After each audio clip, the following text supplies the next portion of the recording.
everybody, let's get started here. I have printed out, this is the manual. I went to this page here and I expected to see a couple videos. Didn't see videos, but there was a very detailed manual, and you look at it and you think that's a lot of stuff. But if you go through, there are very detailed pictures, and that's what makes it look so big. There are pictures everywhere.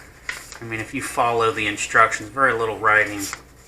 If you follow the instructions to a T, there shouldn't be any reason you can't put this thing together pretty easy. There's a lot, not as much to it as what you think. The very first couple pages here, there is an installation video on how to update the software in the flight controller if it hasn't already done so. So I'm just going to go ahead and start popping everything out here, sort through some stuff, and start building. Probably take me, a couple days or so. So let's go.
Okay, so I'm just going to close down for the day here. I want to go over a couple things I noticed in the instructions. With the lower board here with the ESCs, soldering the ESCs to the power distribution board, the instructions specifically tell you to cut the power and the ground wires to a specific length, so many millimeters. If you go through and cut them exactly as it says, they solder down and go right on the board just perfect. Follow exactly what they tell you to do. Also with the VTX lead, same thing. It tells you a specific length. And your camera wire, it tells you the red is supposed to be longer, the white and black is supposed to be 22 millimeters shorter. And if you do that and put it on the board, it comes out just perfectly. Everything there. So it also in the instructions tells you to save some of these wires from the ESCs, because we're going to use these wires later. We're going to trim these down to so many millimeters, whatever the instructions say here. I'm actually on that page now. And you're going to solder them to the end of here and mark them to make it easier later. So far the instructions are spot on. They're exactly laid out. Got through most of the manual pretty quick because, like I said, everything is just a bunch of pictures. So most of the electronics are pretty much set. We'll come back here in the next day or so and we'll get started on extending the wires for the motors, the servos, and some of the other equipment here. So we'll see you in the next one.